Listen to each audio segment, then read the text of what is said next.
അത് വേസ്റ്റ് ആക്കിയാൽ ആ കല്യാണം നടത്തിയ അള്ളാന്റെ കോടതി സമാനം പറയണം. 40 ലക്ഷത്തിനും 50 ലക്ഷത്തിനുമാണ് കാറ്ററിംഗ് സർവീസുകാർക്ക് ചാപ്പാടിന് പൈസ കൊടുക്കുന്നത്. 70 ലക്ഷം 80 ലക്ഷം അവർക്കൊരു ഫഖ്റാണ്. കൊടുത്തോളി, നിങ്ങൾ ഇഷ്ടംപോലെ ഭക്ഷണം കൊടുത്തോളി, വേസ്റ്റ് ആക്കരുത്. 1/2 ലിറ്ററിന്റെ വെള്ളം കൊടുക്കും, വെറുതെ കുടിച്ചിട്ട് കളയും. നാളെ ഈ വെള്ളത്തിന്റെ പേരിൽ അള്ളാന്റെ കോടതിയിൽ സാക്ഷി പറയണം.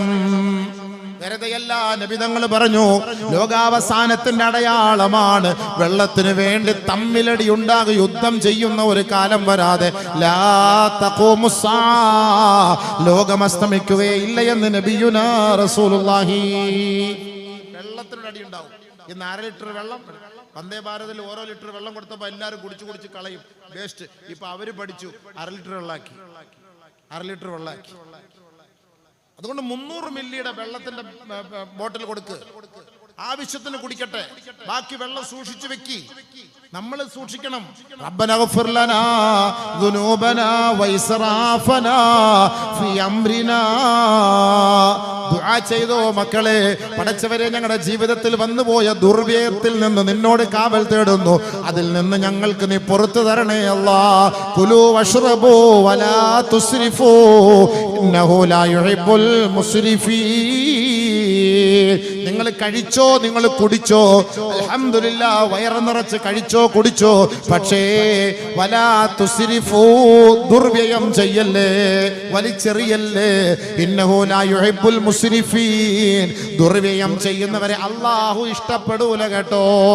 കല്യാണത്തിന് അടിച്ചു പൊളിച്ച കല്യാണം നടത്തിയിട്ട് ആ ഭക്ഷണമെല്ലാം നിങ്ങൾ ഗുമാമയിലേക്ക് വെളിയിലേക്ക് വലിച്ചെറിഞ്ഞിട്ട്, വേസ്റ്റ് കൊട്ടയിലേക്ക് വലിച്ചെറിഞ്ഞിട്ട് ആ പെണ്ണിനെ നിങ്ങൾ പറഞ്ഞു വിടുമ്പോ ഓർക്കണം, ആ അന്നദാനം അല്ലാഹുവിനോട് പരാതി പറയുകയാ.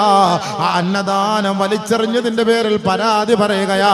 ഫലസ്തീനിന്റെ മക്കള് മാസങ്ങളായി പുല്ല് തിന്നിട്ടാണ് കഴിയുന്നത്, മണ്ണ് വാരി തിന്നിട്ടാണ്, മണ്ണ് കുഴച്ച് റൊട്ടി പരുവത്തിൽ ഉണ്ടാക്കി കൊടുത്തിട്ട് ഫലസ്തീനിലെ കുഞ്ഞുമക്കൾക്ക് മാതാപിതാക്കൾ ഉണ്ടാക്കി കൊടുക്കുന്നു. ഇത് റൊട്ടിയാണ് മക്കളെ, കഴിക്ക്.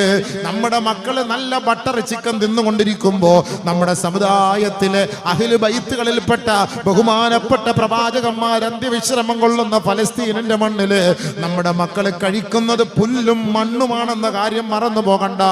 കല്യാണ മാമാങ്കത്തിന് ലക്ഷോപലക്ഷങ്ങൾ പൊടി പിടിച്ചിട്ട് അഹങ്കാരത്തിന്റെ കല്യാണം നടത്തിയിട്ട് ആർഭാടം നടത്തിയാൽ നാളെ റബ്ബിന്റെ കോടതിയിൽ ആ കല്യാണം നടത്തിയ ഉടമസ്ഥൻ അല്ലാഹുവിന്റെ അടുക്കൽ മറുപടി പറയണം.